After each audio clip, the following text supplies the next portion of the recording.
Hi, BC, it's Aaron, Mutha Alamere. Today I'm entering a contest for Russ over at Momma's Records. Really cool guy, great channel. He has a really eclectic and really cool taste in music. I mean, he loves a lot of really heavy stuff, a lot of really great music. He's all over the place. I mean, he'll show every style of music and knows everything about it. It's kind of crazy. So he's a really cool guy, great channel. I love channels like that show a lot of different things and aren't just focused in on one genre. Even though I like those too. I mean, they're all good. But he just hit 200 subs not long ago, and congratulations, much deserved. You'll be up to 500 in no time. Almost to 250 now, which is really cool. So everyone sub Momma's Records, and it's Russ. And there's 3 questions and a shout out at the end. So the first question is to show a record with a perfect B-side. And to me, there's a lot of them. I mean, there's so many. But I went with this, and this is one of my favorite albums of all time. It's from the early 70s, and this is Fireball from Deep Purple. And the B-side of this starts off with The Mule, which is an amazing, just epic song, killer instrumentation, and it takes you on kind of like on a journey. It's almost like an epic, progressive almost at times, really heavy, goes through a bunch of changes, killer song. One of my favorite all-time songs, The Mule. And then after that, it goes into Fools, which is equally good, heavy as hell, a great song, and ends with No One Came, which is, to me, one of the best songs of the 70s. Love that song. It almost has a grunge feel to it, but a heavy with very interesting lyrics. Love this. And it's only 3 songs, but they're all long and heavy, and Deep Purple and Black Sabbath at this time were really pushing each other, I think, to get heavier. One getting heavier than the other. And this, to me, is just as heavy as anything Black Sabbath ever did in the 70s. I mean, it's not as down-tuned, but it's equally heavy in a different way. A little more progressive, but just the riffs on here are amazing. Just one of my favorite albums of all time. The first side's equally good, but the second side of this just blows me away.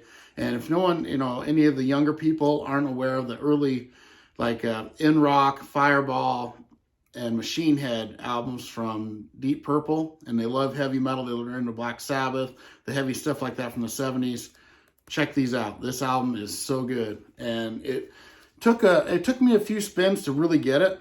But once I did, it became like my favorite. This is one of my top 5 albums of the early 70s, along with Deep Purple and Rock. Those two just blow me away.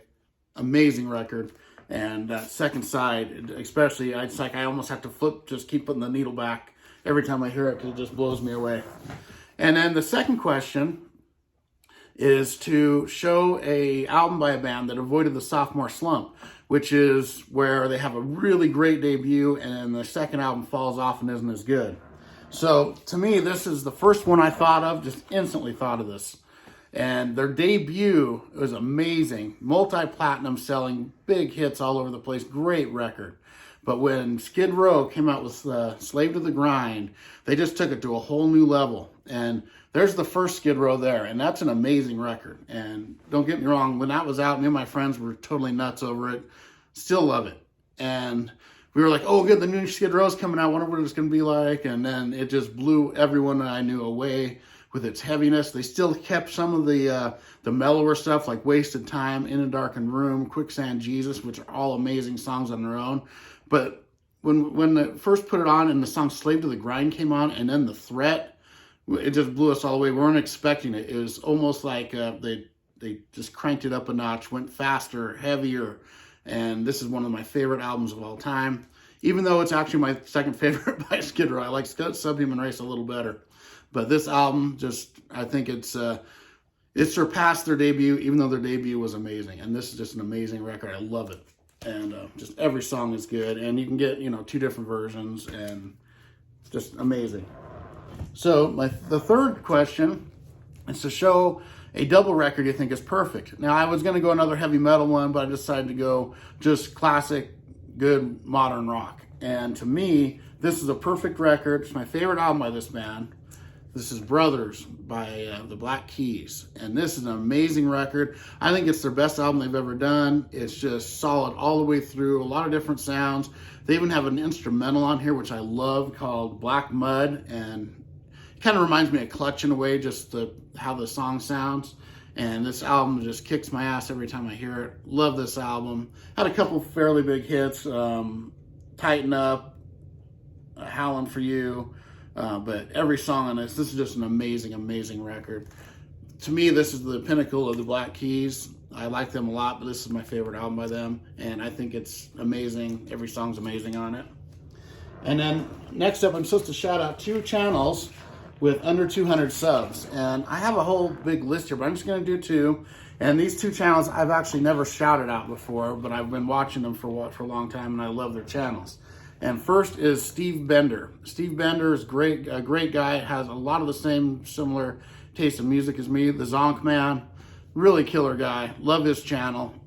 He always puts out great videos, and everyone subs Steve Bender. And my second one is going to be a younger guy in the VC, and he's friends with a lot of the friends I'm friends with, and it's Sam St. John. Love Sam St. John. Really cool guy. He's really good in front of the camera. He's more into the mellower 60s, 70s, 80s, like singer-songwriter, stuff like that. Great taste in music, really cool guy. Love his channel. Sam St. John and Steve Bender. Love those guys, love their channels, and you can't go wrong with either one of them. And all right, everyone, sub up those 2 channels and Momma's Records, all 3 great channels. And thank you, Russ, and great guy, Russ. And thank you for that VCLT back about a month ago. That was killer. I still love it. So everyone, have a great day. I'll see you later.